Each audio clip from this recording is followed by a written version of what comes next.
Friends, स्वागत है आपका अपने YouTube चैनल अटल एकेडमी पे।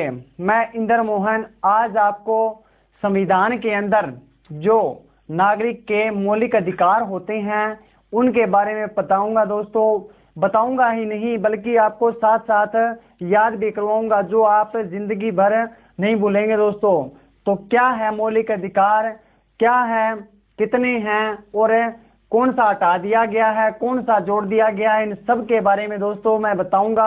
दोस्तों, ये जो वीडियो है ये आपके जितने भी एग्जाम हैं, एसएससी, यूपीएससी, टीसीएस और जो भी आर्मी से रिलेटेड जितने भी एग्जाम हैं, जीडी कांस्टेबल हैं, उनके लिए सबके लिए महत्वपूर्ण रहने वाली है। दोस्तों अगर ये वीडियो आपको अच्छी लगती है तो इस वीडियो को लाइक करें, शेयर करें और चैनल को सब्सक्राइब करना न भूलें। दोस्तों, तो आइए दोस्तों, ज़्यादा समय बर्बाद न करते हुए शुरू करते हैं आज का टॉपिक, फंडामेंटल राइट। ठीक है दोस्तों, मौलिक अधिकार।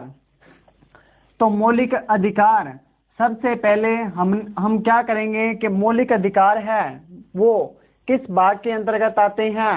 मैंने कल आपको भारत के संविधान के 22 भाग थे उनके बारे में बताया था और जो तीसरा भाग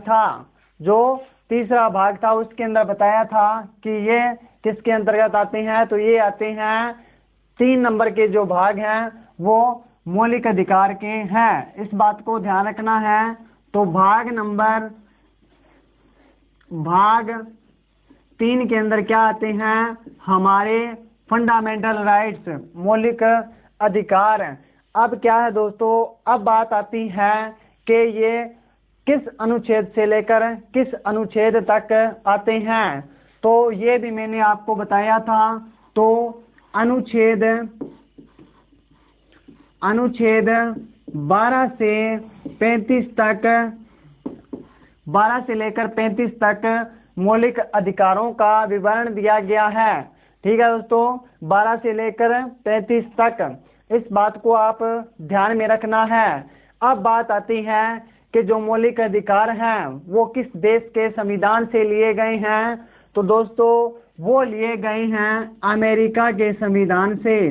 आपको इस बात को ध्यान में रखना है। एक बार एग्जाम के अंदर पूछ लिया गया था कि जो मौलिक अधिकार हैं, फंडामेंटल राइट हैं, वो किस देश के संविधान से लिए गए हैं। तो वो लिए गए हैं अमेरिका के संविधान से।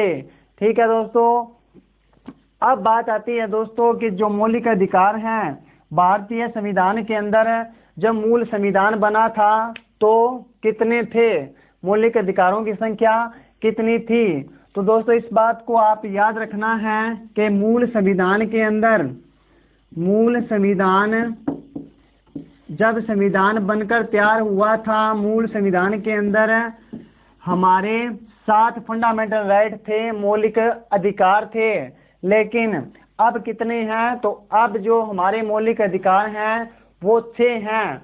वो 6 क्यों है दोस्तों, जो 7वां था, जो वर्तमान में कितने हैं, इस बात को आप ध्यान में रखना है। वर्तमान में जो मौलिक अधिकार हैं, वर्तमान में मौलिक अधिकार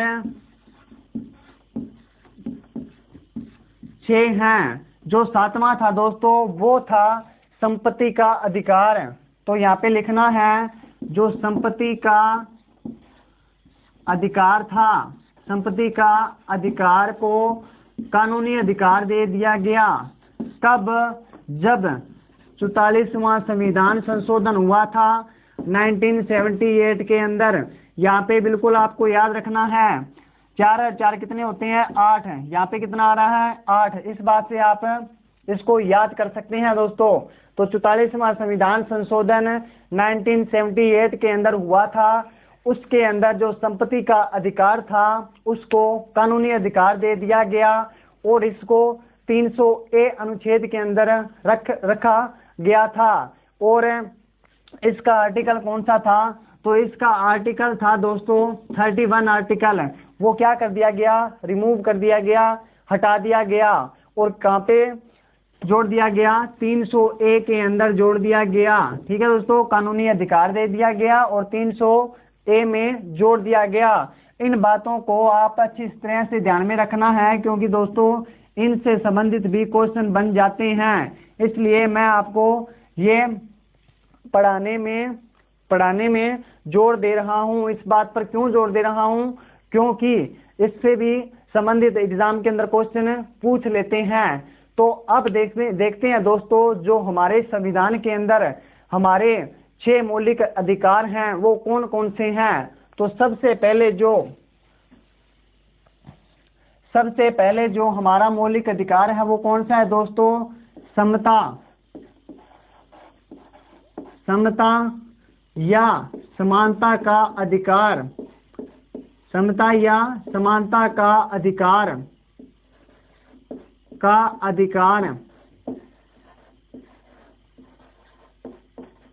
ये कहां से कहां तक है, तो ये अनुच्छेद 14 से लेकर 18 के मध्य है दोस्तों। इस बात को आप ध्यान में रखना है, 14 से लेकर 18 तक है। अब बात आती है समानता और स्वतंत्रता का अधिकार किस अनुच्छेद के अंतर्गत आते हैं, तो वो आते हैं दोस्तों 19 से लेकर 22 के मध्य। इस बात का भी आप ध्यान रखना है, ये क्रम वाइज आपको याद होने चाहिए कि पहले कौन सा अधिकार आता है, तो समानता का, दूसरा कौन सा है, स्वतंत्रता का। अब तीसरे पे आते हैं। तीसरा जो हमारा अधिकार है, फंडामेंटल राइट है, वो कौन सा है, तो वो है दोस्तों शोषण के विरुद्ध अधिकार। ये किस आर्टिकल के तहत आएंगे, किस अनुच्छेद के तहत आएंगे, तो ये आएंगे दोस्तों 23 और 24 के मध्य। ठीक है दोस्तों, 23 और 24 के मध्य आते हैं। ठीक है दोस्तों, अब तक हमने 3 हमारे मौलिक अधिकार पढ़े हैं। कौन कौन से हैं, पहला है समता या समानता का अधिकार, किस अनुच्छेद के अंतर्गत आते हैं, वो आते हैं 14 से लेकर 18 के मध्य। बाद में आता है स्वतंत्रता का अधिकार, जो हमारा क्या है, दूसरा अधिकार है। स्वतंत्रता का अधिकार जो है 19 से लेकर 22 के मध्य आते हैं। तीसरा अधिकार क्या है, शोषण के विरुद्ध अधिकार, वो कहाँ पे आते हैं, 23 और 24 के मध्य। उम्मीद करता हूँ दोस्तों तीनों जो मौलिक अधिकार हैं आपको समझ में आ गए होंगे। अब करते हैं चौथा मौलिक अधिकार। तो चौथा जो मौलिक अधिकार है वो कौन सा है, वो है दोस्तों धार्मिक स्वतंत्रता का अधिकार। धार्मिक स्वतंत्रता का अधिकार वो किसके तहत आता है, तो वो आता है 25 और 28 के तहत आते हैं दोस्तों। धार्मिक स्वतंत्रता से क्या तात्पर्य है, धार्मिक स्वतंत्रता से तात्पर्य है कि किसी भी धर्म को मानने या उसका प्रचार करने की आजादी। तो दोस्तों 5वें नंबर पर जो हमारे फंडामेंटल राइट आते हैं वो कौन सा है, तो वो है सांस्कृतिक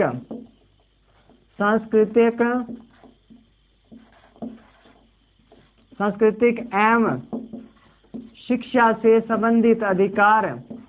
तो वो कौन से में आते हैं, 29 और 30 के मध्य आते हैं दोस्तों। इस बात को आप ध्यान में रखना है। जो 6ठे नंबर का जो हमारा मौलिक अधिकार है, चलिए यहाँ पे लिख देता हूँ दोस्तों। 6ठे नंबर का संवैधानिक जो उपचार हैं, संवैधानिक उपचारों का अधिकार कौन से अनुच्छेद हैं, तो वो है 32 नंबर का आर्टिकल। इस बात को आप याद रखना है, ये बहुत ही महत्वपूर्ण है, क्योंकि जब ये अधिकार बनाया गया था तो डॉक्टर भीमराव अंबेडकर जी ने इसको संविधान की आत्मा का रूप दिया था। तो उम्मीद करता हूं दोस्तों ये बातें आपको अच्छे से क्लियर हो गई होंगी। तो चलिए दोबारा से रिकॉल करते हैं। सबसे पहले बात आती है कि जो मौलिक अधिकार हैं वो किस भाग के अंतर्गत आते हैं, तो वो आते हैं 3 नंबर जो भाग है उसके अंतर्गत आते हैं। तो इसके जो अनुच्छेद हैं वो कौन कौन से हैं, तो 12 से लेकर 35 के जो मध्य जितने भी अनुच्छेद आते हैं वो मौलिक अधिकारों से संबंधित है। अब बात आती है मौलिक अधिकार कहाँ से लिए गए हैं, तो वो लिए गए हैं अमेरिका के संविधान से। ठीक है दोस्तों, अब बात आती है कि मूल संविधान के अंदर कितने मौलिक अधिकार थे, तो वो थे 7। एक हटा दिया गया, कौन सा हटाया गया, संपत्ति का जो अधिकार था। 44वां संविधान संशोधन हुआ था 1978 के अंदर, तो इसको रिमूव कर दिया गया, हटा दिया गया और 301 के तहत कानूनी अधिकार दे दिया गया। ठीक है दोस्तों, और पहले किस में था, ये किस अनुच्छेद में था, तो 31 जो अनुच्छेद था उसमें संपत्ति का अधिकार रखा गया था। अब किस में है, अब है 301 के अंदर, इस बात को आप ध्यान रखना है। तो अब जो हमारे देश के अंदर 6 मौलिक अधिकार हैं उनके बारे में देखते हैं। 6 मौलिक अधिकारों को रिकॉल करते हैं, अभी तक मैंने पढ़ा दिए हैं। तो पहला जो मौलिक अधिकार है वो कौन सा है, समता या समानता का अधिकार। किस अनुच्छेद के तहत आते हैं, 14 से लेकर 18 के बीच। स्वतंत्रता का अधिकार 19 से लेकर 22 तक। शोषण के विरुद्ध अधिकार 23 और 24 के मध्य। धार्मिक स्वतंत्रता का अधिकार 25 से लेकर 28 तक। सांस्कृतिक एवं शिक्षा से संबंधित अधिकार 29 से लेकर 30 के मध्य। संवैधानिक उपचारों का अधिकार वो किसमें आते हैं, तो 32 आर्टिकल के तहत। तो उम्मीद करता हूं दोस्तों ये टेबल जो है अभी तक आपको याद हो गए होंगे। तो चलिए अब चलते हैं, पहला जो हमारे देश के अंदर हमारा अधिकार है वो क्या है, समता या समानता का अधिकार है। उसके जो आर्टिकल हैं 14 से लेकर 18 वो पढ़ेंगे। तो आइए पहले इसको इरेज कर लेते हैं और फिर चलते हैं आगे। तो चलिए दोस्तों सबसे पहले पढ़ते हैं जो हमारा मौलिक अधिकार था, समता या समानता का अधिकार, उसके बारे में पढ़ते हैं। क्या थे उनके अंदर अनुच्छेद, उसके बारे में जानते हैं। तो सबसे पहले जो हमारा अधिकार था वो कौन सा था, समानता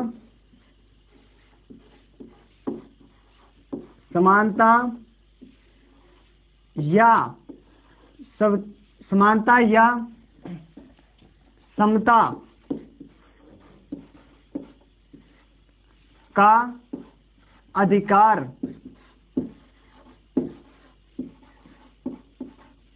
किस अनुच्छेद के तहत आते हैं, तो वो आते हैं 14 से लेकर 18 के मध्य।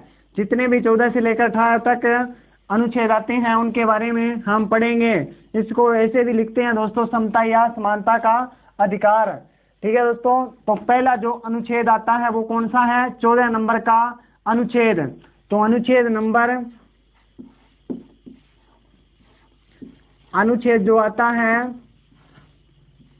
14 नंबर का वो किससे संबंधित है, तो वो है विधि के समक्ष समानता।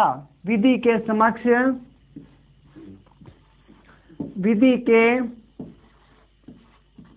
समक्ष समानता। अब इससे क्या तात्पर्य है दोस्तों, विधि के समक्ष समानता का मतलब है कि संविधान के नजर के अंदर, कानून की नजर के अंदर जो सभी भारतीय हैं उनके नजर के अंदर क्या होंगे, सभी एक समान होंगे, सभी एक रूप के अंदर हैं, चाहे वो छोटा हो चाहे बड़ा हो, चाहे वो गोरा हो चाहे काला हो, सभी के लिए कानून क्या है, एक समान है दोस्तों। इस बात को कौन सा आर्टिकल दर्शाता है, तो 14 नंबर का आर्टिकल दर्शाता है दोस्तों, इस बात को आप याद रखना है। अब बात आती है अनुच्छेद 15 नंबर की। अनुच्छेद जो 15 आता है उसमें क्या दिया गया है, ये एग्जाम के अंदर दो पता नहीं 3 बार ये एग्जाम के अंदर पूछ लिया गया है कि जो धर्म, जाति और लिंग के विभेद पर रोक का जो अनुच्छेद है वो कौन सा अनुच्छेद है, तो वो है 15 नंबर का अनुच्छेद। तो यहाँ पे क्या लिखना है, धर्म या जाति और लिंग के विभेद पर रोक। अब इससे क्या तात्पर्य है दोस्तों, इससे तात्पर्य है कि कोई भी व्यक्ति जाति, धर्म, लिंग, नस्ल के आधार पर किसी के साथ भेदभाव नहीं कर सकता। अगर करेगा तो वह सख्त से सख्त सजा पा सकता है। किस आर्टिकल के तहत? तो 15 नंबर जो आर्टिकल है उसके तहत। तो ये दोनों आर्टिकल आपको समझ में आ गए होंगे। अब चलते हैं आर्टिकल नंबर 16, अनुच्छेद 16 नंबर में क्या दिया गया दोस्तों? इसमें दिया गया है कि लोक नियोजन का मतलब है दोस्तों कि कोई भी व्यक्ति लोक नियोजन पर समानता, इसका मतलब है दोस्तों कोई भी विद्यार्थी हो या कोई और एग्जाम के अंदर कोई भी विद्यार्थी हो का या कोई और नीची जाति का हो या ऊपरी जाति का हो, उसको समान अवसर की समानता होती है। कब? जब वो परीक्षा देते हैं तो उसके अंदर क्या है, कोई भी भेदभाव नहीं किया जाएगा, तो उसको समान अवसर मिलेगा, चाहे वो एसटी का हो, चाहे एससी का हो, चाहे जर्नल का हो। तो वो किस अनुच्छेद के तहत आते हैं? तो वो आते हैं 15 नंबर का 16 नंबर का अनुच्छेद। ठीक है दोस्तों। अब बात आती है अनुच्छेद नंबर 17 की। 17 में क्या दिया गया है? ये कम से कम 10 बार एग्जाम के अंदर पूछ लिया गया है कि जो अनुच्छेद है 17 अस्पृश्यता का अंत, वो किस अनुच्छेद के अंतर्गत आते हैं? तो वो आता है 17 नंबर आर्टिकल के तहत। या ये पूछ लेता है कि आर्टिकल 17 किससे संबंधित है? तो आपको क्या याद रखना है? जो अस्पृश्यता का अंत है, अस्पृश्यता ये अंत के बारे में कौन सा अनुच्छेद बताता है? तो वो बताता है 17 नंबर का अनुच्छेद। उम्मीद करता हूं दोस्तों ये 17 तक आपको अच्छे से समझ में आ गया होगा। एक बार एक आर्टिकल रहता है उसको कर लें, फिर दोबारा से इसको क्या करेंगे, रिकॉल करेंगे और साथ साथ याद भी करेंगे। तो अनुच्छेद नंबर 18 के अंदर क्या है दोस्तों? 18 में उपाधियों का अंत, उपाधियों का अंत। इसमें क्या बताया गया है दोस्तों? इसमें बताया गया है 18 नंबर जो आर्टिकल है उसमें बताया गया है कि किसी भी व्यक्ति को अगर बाहर से कोई उपाधि मिलती है तो वह भारत के राष्ट्रपति के परमिशन के बिना वो उपाधि नहीं ले सकता। उसको इस अनुच्छेद के तहत पनिशमेंट भी दी जा सकती है अगर वो परमिशन नहीं लेता है और पहले ही उपाधि धारण कर लेता है। तो इस बात का आप ध्यान रखना है दोस्तों। चलिए दोस्तों 14 से लेकर 18 तक कर लिए हैं, दोबारा से रिकॉल करते हैं। 14 नंबर में क्या है? विधि के समक्ष समानता। 15 नंबर में क्या है? धर्म, जाति, लिंग के आधार पर विभेद पर रोक। 16 नंबर पर क्या है? 16 नंबर पर है लोक नियोजन के अवसर पर समानता। 17 नंबर में क्या है दोस्तों? अस्पृश्यता का अंत। 18 नंबर में क्या है दोस्तों? उपाधियों का अंत। तो चलिए दोस्तों पहला जो हमारा मौलिक अधिकार था वो कवर हो गया है। अब करते हैं दूसरा मौलिक अधिकार। तो चलिए दोस्तों अब करते हैं जो हमारा दूसरा अधिकार है वो कौन सा है? तो वो है स्वतंत्रता का अधिकार। स्वतंत्रता के अधिकार के अंदर कौन से अनुच्छेद आते हैं? तो 19 से लेकर 22 तक आते हैं। तो चलिए उनको पढ़ते हैं और याद भी करते हैं। यहाँ पे क्या करना है? दूसरा जो अधिकार है हमारा वो कौन सा है? स्वतंत्रता का अधिकार।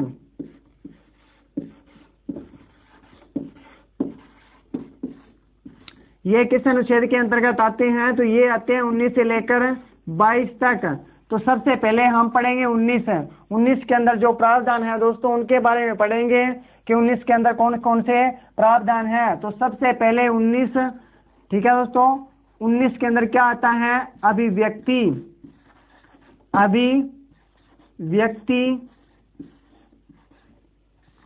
की स्वतंत्रता, के किसी व्यक्ति को बोलने की स्वतंत्रता। सबसे पहले बात आती है 19A आर्टिकल की। दोस्तों ये इसके अंदर पहले 7 प्रावधान थे, लेकिन एक जो प्रावधान था 19F वो निकाल दिया गया है। और अब रह गए हैं 6 प्रावधान, 6 स्वतंत्रता रह गई है इसके अंदर। ये बात आपको ध्यान में रखना है। 19A, 19B, 19C, 19D, 19E, 19F निकाल दिया गया है। अब रह गया है G। तो अब इनके बारे में पढ़ेंगे और बाद में पढ़ेंगे 20 और 21 और 22 को इकट्ठा पढ़ेंगे। अभी क्या पढ़ने हैं, जो 19 के हैं, 19 के अंदर प्रावधान दिए गए हैं उनके बारे में पढ़ेंगे। तो सबसे पहले 19A के तहत क्या आता है, 19A के तहत आता है दोस्तों बोलने की स्वतंत्रता। जो मीडिया कर्मी बोलते हैं उनको किस अनुच्छेद के तहत बोलते हैं, तो वो बोलते हैं 19A जो आर्टिकल है उसके तहत। तो यहाँ पे क्या लिखना है, बोलने की स्वतंत्रता, बोलने की स्वतंत्रता। ये एग्जाम के अंदर 2-3 बार एग्जाम के अंदर पूछ लिया गया है कि बोलने की स्वतंत्रता है जो वो किस अनुच्छेद के अंतर्गत आती है, तो वो आती है 19A के तहत। अब दूसरी बात क्या है दोस्तों, दूसरी बात है कि शांतिपूर्ण ढंग से बिना हथियार के इकट्ठे होने की स्वतंत्रता। शांतिपूर्ण ढंग से इकट्ठे होने की स्वतंत्रता। यहाँ पे हथियार की कोई अनुमति नहीं होती है दोस्तों, बिना हथियारों के यहाँ पे इकट्ठे होने की स्वतंत्रता है। ठीक है दोस्तों। अब 19C नंबर का जो है वो इसमें क्या आता है, तो इसमें आता है सभा या समूह बनाने की स्वतंत्रता। वो सभा बना सकता है और समूह भी बना सकता है। उसके बाद शांतिपूर्ण ढंग से इकट्ठे भी हो सकते हैं और इकट्ठे होके क्या कर सकते हैं, बोल भी सकते हैं। दोस्तों इस बात का ध्यान रखना है। एक बार हम सीधा कर लेते हैं, बाद में आपको इसको याद भी करवा दूंगा दोस्तों। तो सभा या समूह बनाने की स्वतंत्रता। अब है भारत में आवागमन करने की स्वतंत्रता। अब आवागमन से क्या तात्पर्य है, आवागमन से तात्पर्य है कि भारत के वो किसी भी हिस्से में जा सकता है, आ सकता है, उसको ये क्या है, स्वतंत्रता है दोस्तों। तो यहाँ पे क्या लिखना है, आवागमन की स्वतंत्रता भारत के अंदर है। ये स्वतंत्रता किसी विदेश के अंदर नहीं है दोस्तों। ये बात ध्यान में रखना है कि आवागमन की जो स्वतंत्रता है वह भारत के किसी राज्य में आ जा सकता है, लेकिन फॉरेन कंट्री के अंदर बिना अनुमति के नहीं जा सकता। इस बात को आप ध्यान में रखना है। अब बात आती है 19E का। 19E के अंदर क्या है दोस्तों, आजीविका स्थापित कर सकता है। आजीविका का मतलब क्या है, आप सीधा लिख सकते हो, घर बना के रहने की स्वतंत्रता। घर बनाकर रहने की स्वतंत्रता। वह भारत के किसी भी राज्य के अंदर क्या कर सकता है, घर बनाकर रह सकता है। ठीक है दोस्तों। अब बात आती है 19F की। 19F निकाल दिया गया है दोस्तों। अब क्या बात है, अब बात आती है रोजगार की। रोजगार कहीं पे भी वो प्राप्त कर सकता है, कोई भी काम कर सकता है। इस बात को ध्यान में रखना है। अब चलिए दोस्तों इसको याद कैसे करेंगे, तो कैसे करेंगे, तो सबसे पहले बोलने की स्वतंत्रता। अगर कोई भी व्यक्ति को उसके अधिकार नहीं मिलते हैं तो वो क्या करेंगे, सबसे पहले बोलेंगे, लेकिन सरकार उसकी आवाज नहीं सुनती है तो वो क्या करेगा, वो शांतिपूर्ण ढंग से किसी और 2-3 व्यक्तियों को लेकर और इकट्ठे होंगे। ठीक है दोस्तों। दूसरी बात क्या है, इकट्ठे होंगे, फिर क्या करेंगे, फिर भी उनकी आवाज सरकार नहीं सुनती है तो क्या करेंगे, वो सभा बनाएंगे या समूह बनाएंगे, कुछ लोगों को और उसके अंदर ऐड करेंगे। तो फिर क्या करेंगे, सभा समूह बना के वो धरना प्रदर्शन करते हैं। फिर क्या करेंगे दोस्तों, फिर वह भारत के अंदर इधर उधर क्या करेंगे, आवागमन करके अपना जो प्रदर्शन है वो करते हैं। बाद में क्या है दोस्तों, अगर उसको आज़ादी मिल जाती है तो अगर उसकी आवाज़ को सुन लिया जाता है तो वो क्या करेंगे, किसी भी राज्य के अंदर घर बनाकर और रह सकता है। ठीक है दोस्तों, बाद में क्या है, उसको रोजगार मिल जाता है। ठीक है दोस्तों, उम्मीद करता हूँ ये 19 से लेकर 19G तक आपको समझ में आ गया होगा। अब चलिए चलते हैं आर्टिकल 20 की ओर। तो चलिए दोस्तों अब पढ़ते हैं जो 20 नंबर का आर्टिकल है उसके बारे में। स्वतंत्रता का अधिकार। स्वतंत्रता के अधिकार के अंदर हमने 19 जो आर्टिकल था, अनुच्छेद था, वो पढ़ लिया था। अब पढ़ेंगे 20 नंबर का आर्टिकल। 20 नंबर के अनुच्छेद के अंतर्गत क्या आता है दोस्तों, इसके अंदर आता है जो अपराध के दोष के अंदर, यहाँ पे लिखना है 20 नंबर अनुच्छेद। अनुच्छेद इसमें क्या है, 20 अनुच्छेद में है अपराध के दोष में संरक्षण। इसका मतलब क्या है दोस्तों, अगर कोई अपराधी अपराध कर देता है तो उसके बारे में कुछ संरक्षण दिए गए हैं, कुछ छूट दी गई है। तो वो क्या है दोस्तों, सबसे पहले 20A, ये 3 आर्टिकल हैं दोस्तों। वो कितने थे, वो थे 6 आर्टिकल जो 19 वाले किए थे। ये कितने होंगे, ये 3 होंगे। इस बात से आप परिचित होंगे। 20B, 20C। ठीक है दोस्तों, अब पढ़ते हैं 20A क्या है, 20B क्या है, 20C क्या है। जिस तरह से हमने 19 वाले आर्टिकल याद किए थे उसी तरह से ये भी याद कर लेंगे।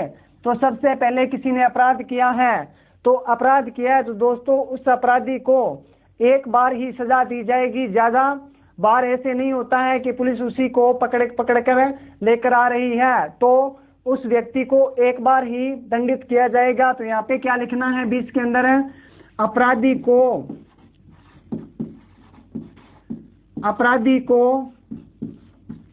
एक बार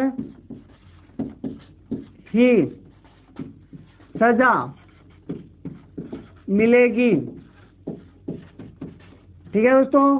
दूसरा 20B के अंदर क्या है, 20B के अंदर दिया गया है कि जिस अपराधी ने जिस समय अपराध किया है उसी कानून से उसको सजा दी जाएगी, न कि उसके बाद बनने वाले कानून या उससे पहले वाले कानून से सजा नहीं मिलेगी। अगर कोई व्यक्ति अपराध करता है, जो उसने अपराध किया है उसका अभी जो वर्तमान के अंदर सजा चल रही है वो 3 वर्ष है, लेकिन कोई प्रावधान आ गया है उसके अंतर्गत क्या कर दिया गया, 5 वर्ष कर दिया गया। लेकिन उसको जो सजा मिलेगी वो उसी कानून से मिलेगी जिस समय उसने अपराध किया है। तो 3 साल की ही सजा मिलेगी, न कि 5 साल की। अगर वो उसके बाद अपराध करता है तो 5 साल की मिलेगी। ठीक है दोस्तों। तो यहाँ पे क्या लिखना है कि अपराधी को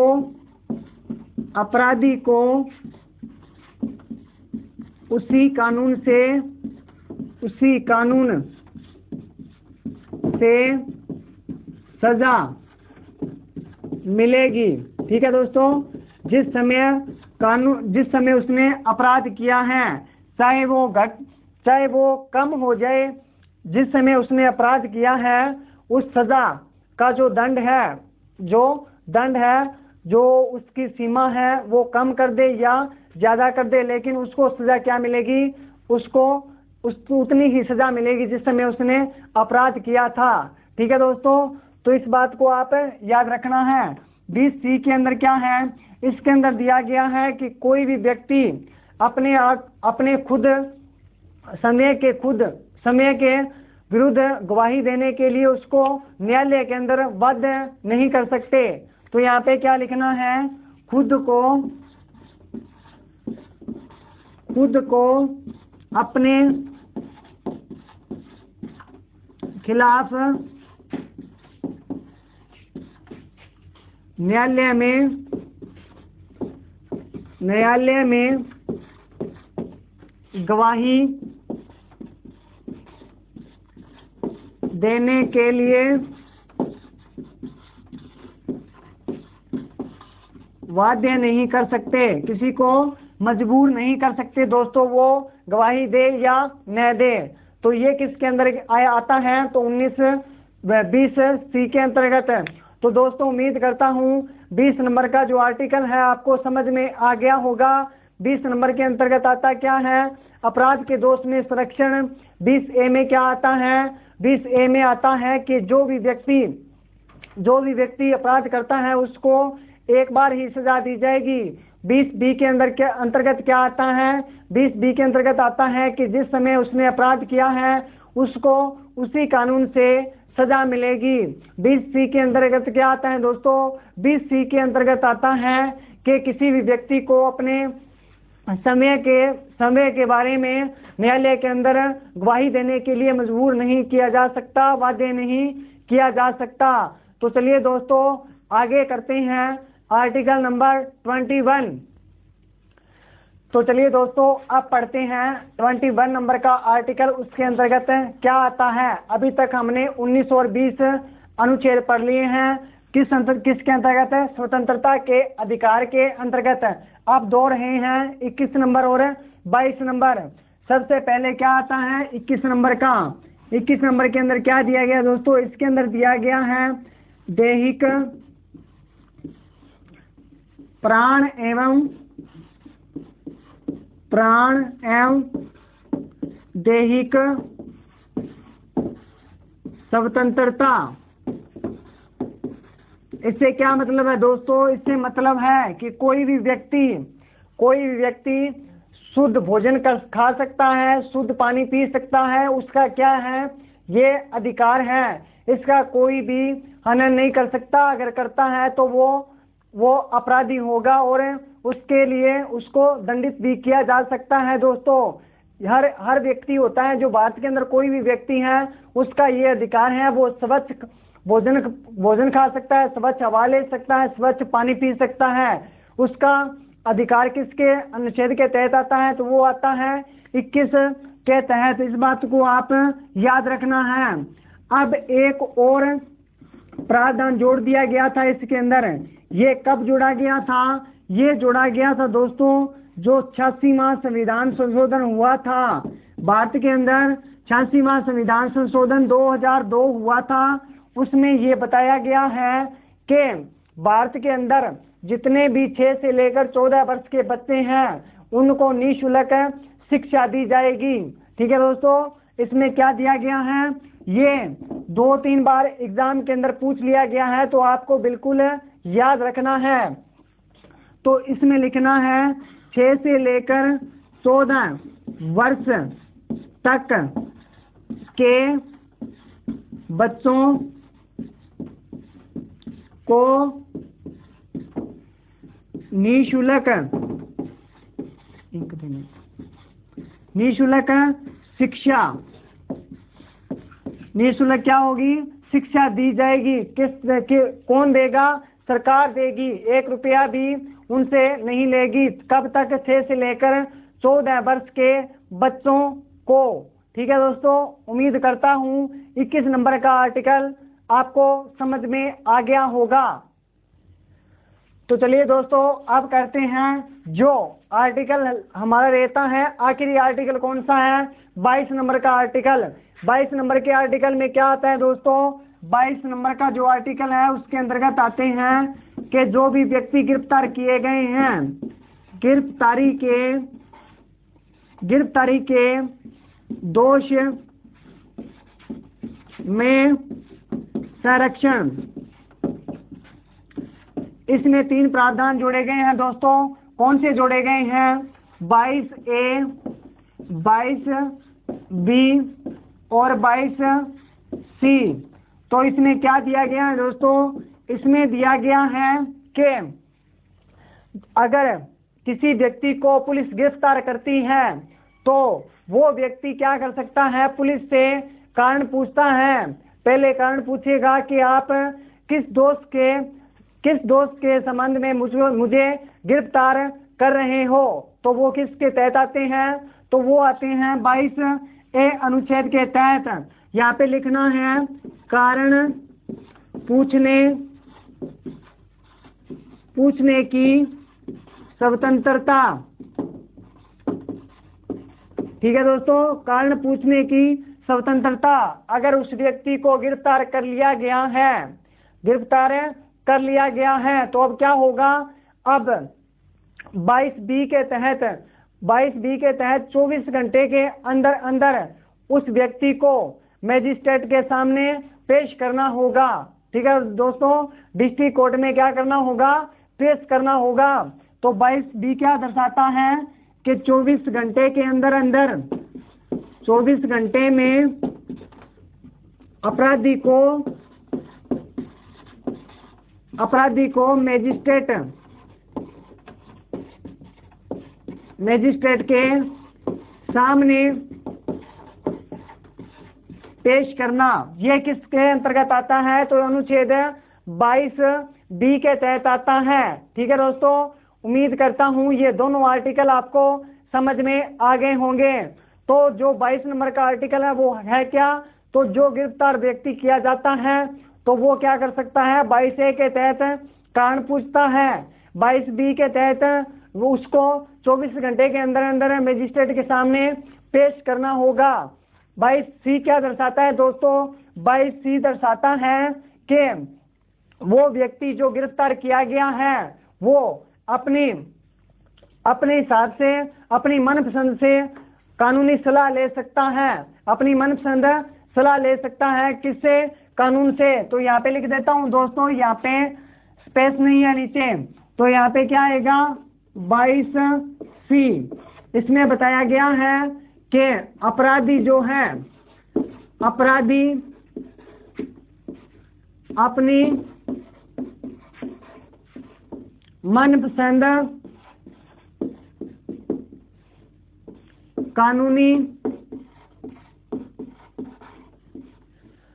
सलाह ले सकता है। उम्मीद करता हूं दोस्तों ये तीनों आर्टिकल आपको समझ में आ गए होंगे। तो दोस्तों ये थे हमारे दो पहले अधिकार। कौन कौन से? समता और समानता का अधिकार। दूसरा क्या पढ़ा था? स्वतंत्रता का अधिकार। दो अधिकार अब तक हमने पढ़ लिए और दोनों के दोनों अच्छी तरह से याद भी कर लिए।